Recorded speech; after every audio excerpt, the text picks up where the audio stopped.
Hello everyone. आज हम start करेंगे बोरेन्स के बारे में। जो लास्ट लेक्चर था उसमें हमने डायबल के मैकेनिज्म, उसके एफजीआई और उसके एग्जांपल्स को स्टडी कर लिया था बिल्कुल ब्रीफ में। क्योंकि वो एक इलेक्ट्रोफिलिक रिएजेंट था, उसे एक्टिवेशन की ज़रूरत थी, तो हमने वहाँ पे मैकेनिज्म बहुत अच्छे से स्टडी किया था। एग्जैक्टली जो बोरेन्स की बात आज हम करने वाले हैं वो बोरेन भी इलेक्ट्रोफिलिक रिएजेंट की कैटेगरी में ही आता है और इसमें भी एक्टिवेशन की ज़रूरत होती है। तो स्टार्ट करते हैं।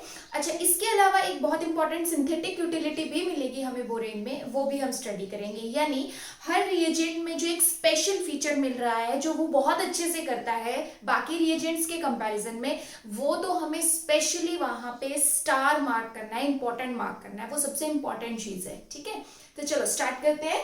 बोरेन्स के बारे में मैंने यहाँ लिखा है दैट B2H6 की अगर मैं बात करूँ तो वो तो उसका डाइमर फॉर्म है। तो डाइमर फॉर्म हमारे पास थोड़ा सा स्टेबल रहेगा क्योंकि वहां पे वो ब्रिज बॉन्डिंग एंड ऑल कर रहा है, तो उसे फील हो रहा है कि ऑक्टेट कंप्लीट है, तो वो ज्यादातर रिएक्शन में पार्टिसिपेट नहीं करेगा। दैट्स व्हाई रिएक्शन में जो पार्टिसिपेट करेगा वो उसका कौन सा फॉर्म होगा? मोनोमर फॉर्म होगा। सो मोनोमर फॉर्म यानी BH3 पार्टिसिपेट करेगा। और BH3 की बात मैं अगर यहाँ बताऊं तो आपके पास वही कहानी है कि 3 हाइड्रोजन यहाँ पे है। इट मींस यहाँ पे अभी वेकेंट p ऑर्बिटल प्रेजेंट है। जैसे आपको एल्यूमिनियम के बारे में डायबल के केस में बताया गया था, तो यहाँ पे 6 इलेक्ट्रॉन्स है बोरोन में, और अगर 6 इलेक्ट्रॉन्स है तो इट मींस अभी इसका ऑक्टेट कंप्लीट नहीं है। ऑक्टेट कंप्लीट नहीं है तो यहाँ पे क्या प्रेजेंट है? Vacant p orbital.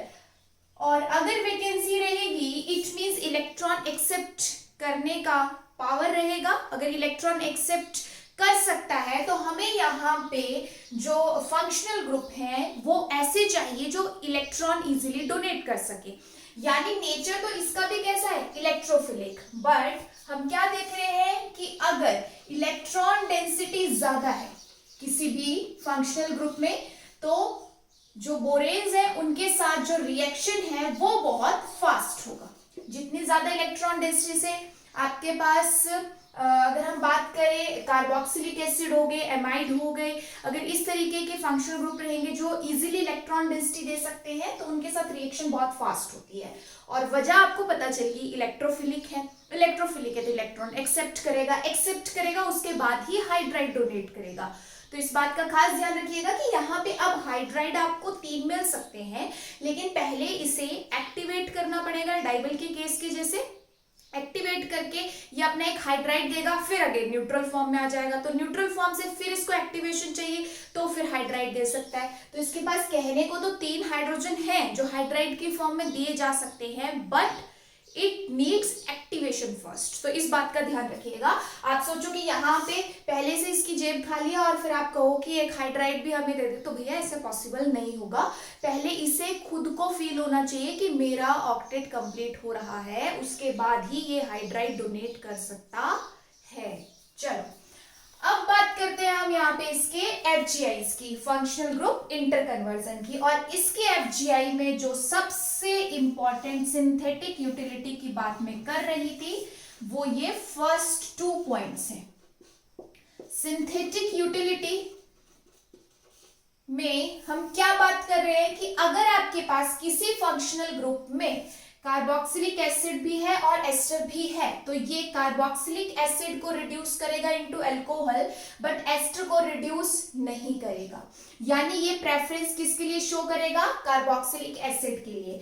सेम चीज अगर किसी सबस्ट्रेट में अमाइड है और एस्टर है, तो ये अमाइड को चूज करेगा, अमाइड को अमीन में कन्वर्ट करेगा विद कंप्लीट रिडक्शन, बट ये एस्टर की रिडक्शन नहीं करेगा। तो आप क्या देख रहे हो कि ये एस्टर को प्रेफर नहीं करता है, ये कीमो सिलेक्टिवली किसे चूज करेगा? कार्बोक्सिलिक एसिड को ओवर एस्टर या एमाइड को ओवर एस्टर, बट एस्टर पे ये रिएक्शन नहीं करता है। ठीक है, तो अब हमारे पास इसका और रीजन भी बहुत इजी सा है, क्योंकि एस्टर में क्या रहेगा? ऑक्सीजन का इलेक्ट्रोनेगेटिविटी ज्यादा है, तो वो ज्यादा इलेक्ट्रोफिलिक हो जाएगा।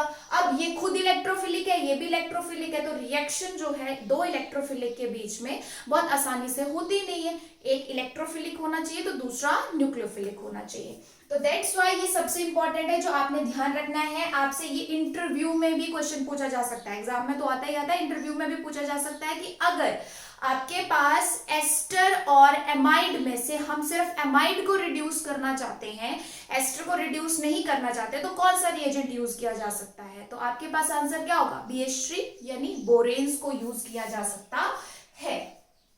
अब इसके बाद आपके पास ये थर्ड पॉइंट मैंने लिखा है कि इपॉक्साइड, तो इपॉक्साइड की रिंग ओपनिंग करा के ये इसे अल्कोहल में कन्वर्ट कर सकता है, जैसे आपको डाइबल के केस में बताया गया था, क्योंकि डाइबल भी इलेक्ट्रोफिलिक था तो बोरेन भी इस वक्त इलेक्ट्रोफिलिक है, तो इलेक्ट्रोफिलिक होने की वजह से ये लुईस एसिड की तरह भी बिहेव कर सकता है, because species which can accept electron is termed as Lewis acid। Vacancy है, वैकेंट p ऑर्बिटल है जिसमें इलेक्ट्रॉन एक्सेप्ट कर सकता है, तो हम यहाँ पे इस बोरेन को यहाँ पे लुईस एसिड कह सकते हैं।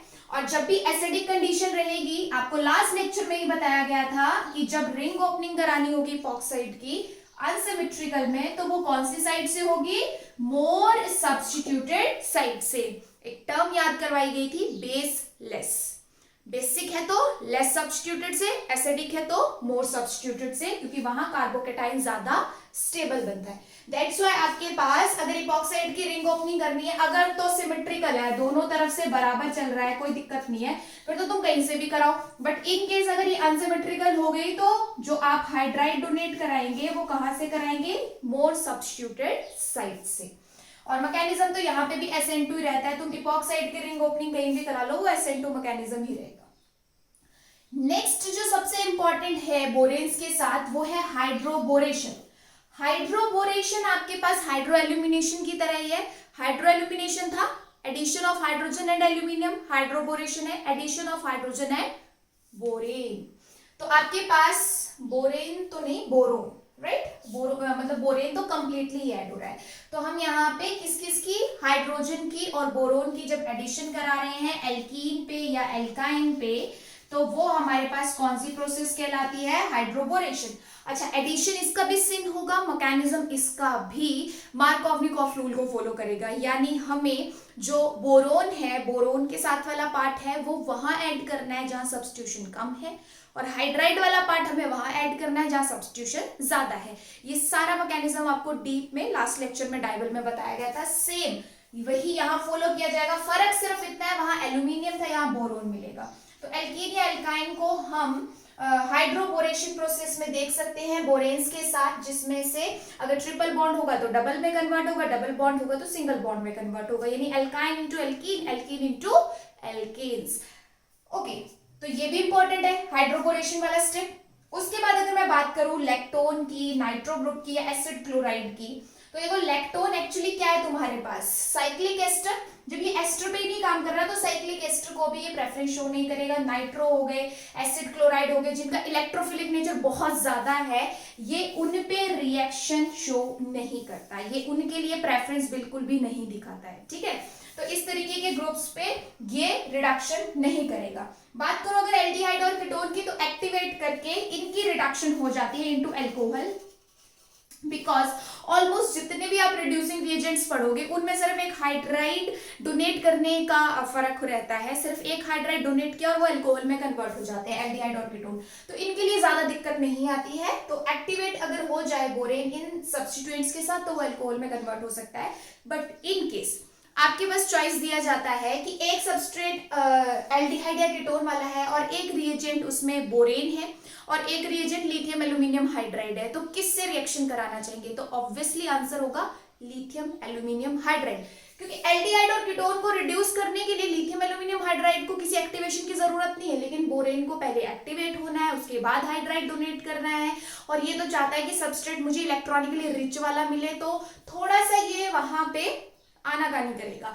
तो इस तरीके से कंपैरिजन किया जाता है कि दो रिएजेंट है, सेम काम कर रहे हैं, बट दोनों में से बेटर कौन करेगा।